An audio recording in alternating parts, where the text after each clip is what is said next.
type of guy who... So now, Chris, how large of a carburetor do I need for my hot rod? Well, it really depends on how you're going to run your hot rod.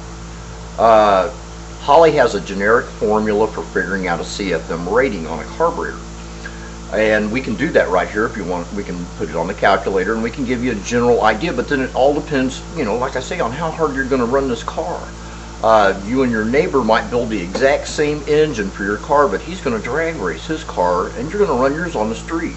Now, he's going to want every drop of everything out of his every time he takes it out. Exactly. For you, I mean, you've got $1 million in this car, you're probably never going to take it over $5 grand because you don't want to tear it up.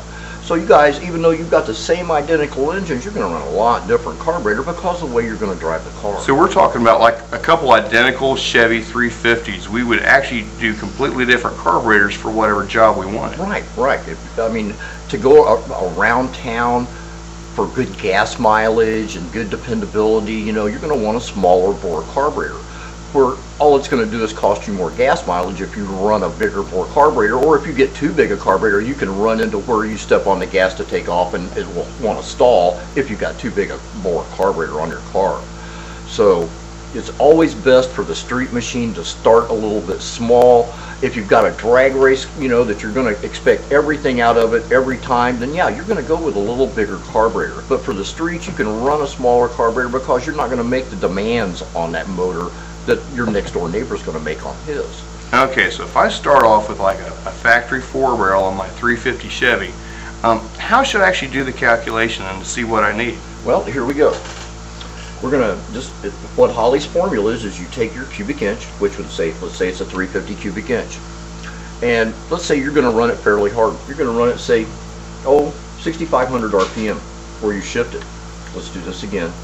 350 times 6,500, which would be your RPM, equals this divided by 3,456 equals showing about 658 CFM. That would be an average. It can't be that easy. Now we're talking about, then I would need a 350 CM like strip dominator or something at that point.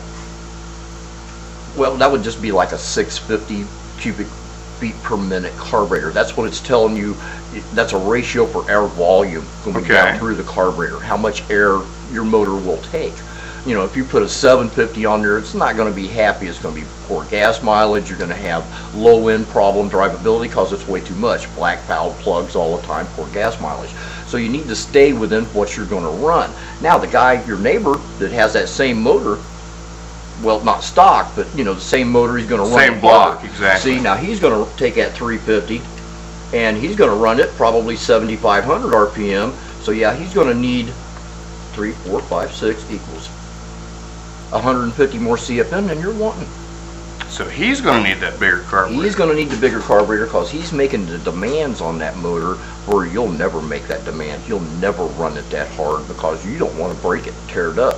So now how does the cam play into all this? I've heard that if you got a bigger cam, you need more carburetor to keep up with. Is that true? Well, the more a motor is a breathing machine, the more you make it breathe, you can make it put out more, you've got to bring in more. And that's just the way it works. The cam allows you to bring in more air, bigger exhaust, you know, let you take more out. So the more volume of air that you let that motor be able to take in, that's how you determine the bigger carburetor. By how much cubic inch, how hard you're going to run this car, you know, what you demand out of it. It sounds like if you want your factory carburetor tweaked up, you need to come down to Chris's Carbs too. Well, yeah, we can do many, many things. Many things you can do to a quadrajet carburetor to make it flow more fuel. All right, Chris, thanks for the tips, man. As always, we'll see you next time.